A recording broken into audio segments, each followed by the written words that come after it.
Is Croatia ready for Europe? In the interview, Croatian President Ivo Josipovic.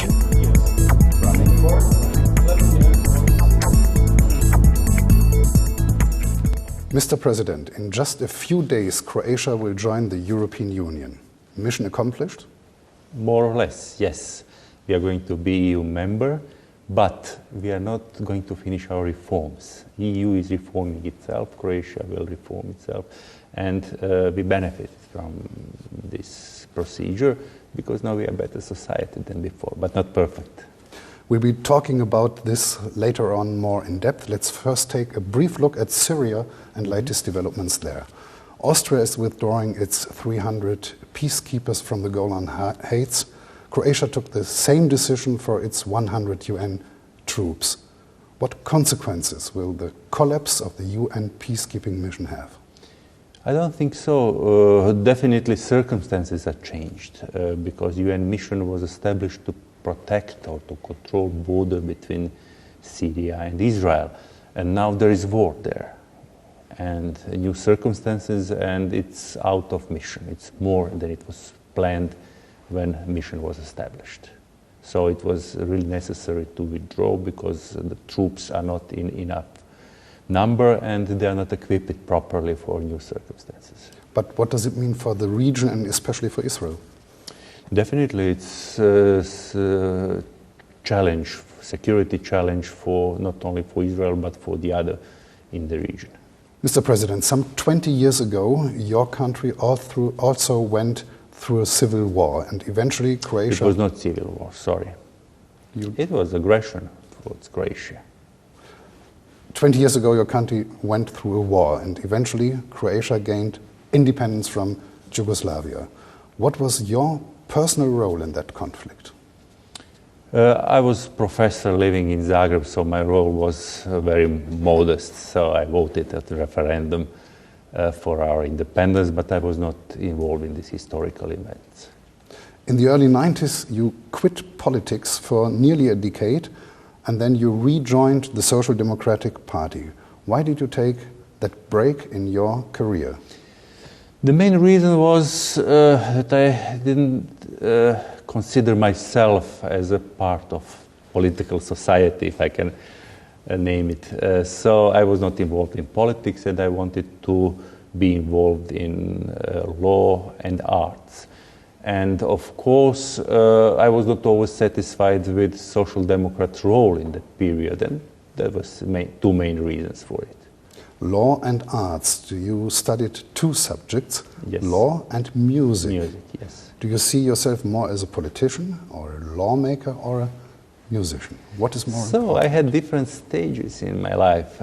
So I lived two parallel lives. I was law professor and musician.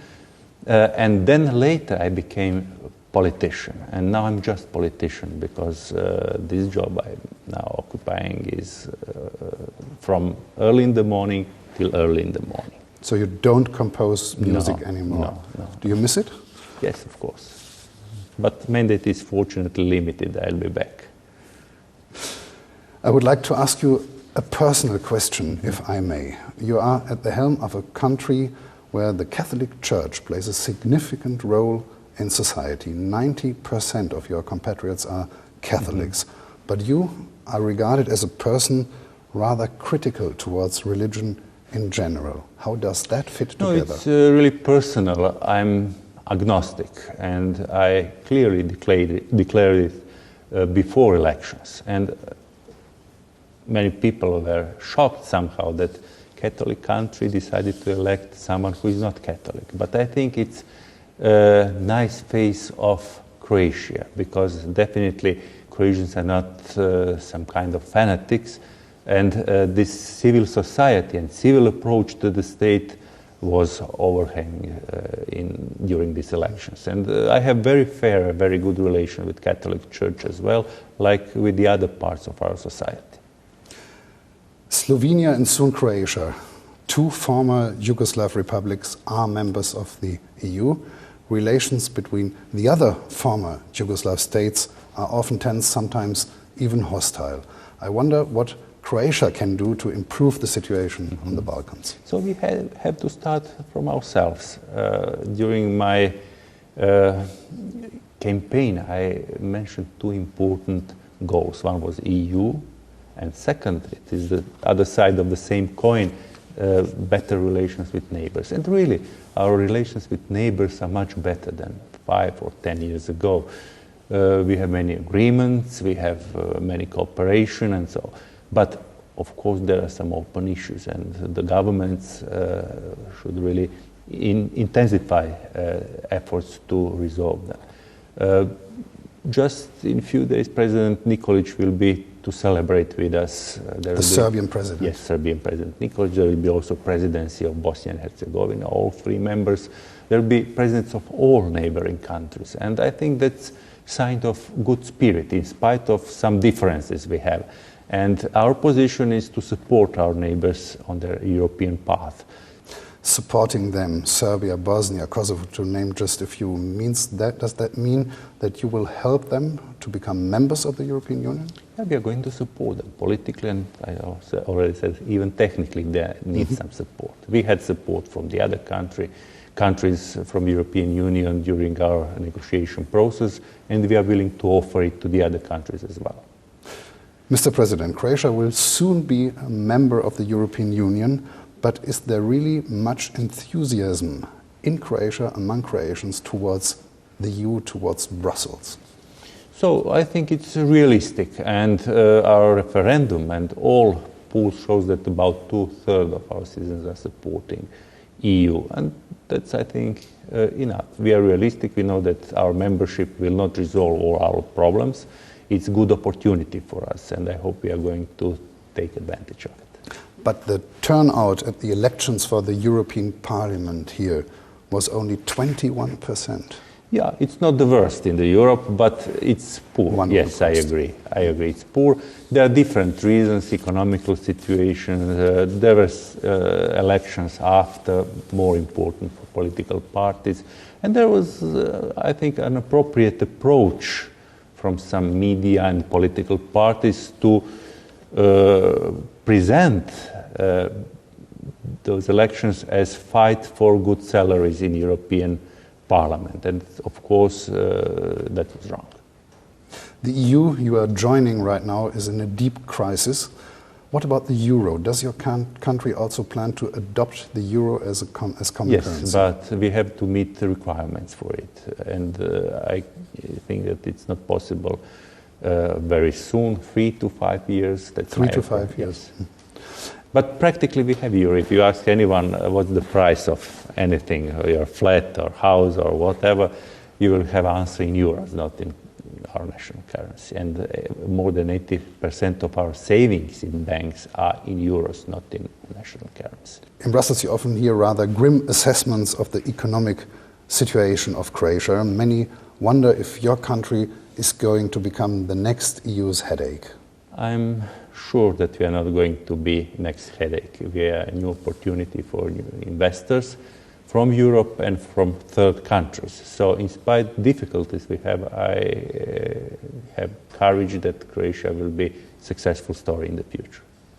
But Croatia is in a deep and long-lasting recession. Yes, for 5 years. For 5 years now. Independent rankings rate Croatia less competitive than Greece. Yeah, competitiveness is one thing, and of course our results are the other. We didn't start with foreign investments properly, and now we have new opportunity, new possibilities as a new member of EU. There is new legislation prepared by the government and the parliament that will motivate investors, and I have courage that it will happen. What are your concrete plans to get the economy going again? The economy must be supported by investors. That means that we need new investors, new working places, because unemployment that's very high is the biggest social and political and economical problem. There are many very concrete projects offered by the government, infrastructure projects, energetic projects, and now there are negotiations with not only with European but also with some investors from third countries, from China, from United States and the others. When Romania and Bulgaria joined the EU in 2007, the pace of reform in both countries quickly came to a halt. Can you reassure Brussels, your partners there, that this will not repeat itself in Croatia's case? I think they understand that changes we had are irreversible, especially fighting corruption. It's very important. This chapter 23rd was crucial because we were considered as a corrupted country. Yes, we had and we still have problems with corruption like the other countries, but the way of thinking towards corruption is changed. And there is no president or prime minister or minister or whomever who can turn the wheel back. So I have to stress also that if we consider all important cases of corruption, we have many of them now before courts. Many of them are connected to European countries. So let's do it together.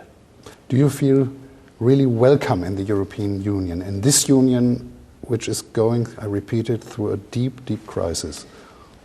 Yes, we feel really welcome. But I always ask myself, is the root of the crisis in EU itself or in economies of particular countries? And I'm convinced that the crisis is starting from particular economies.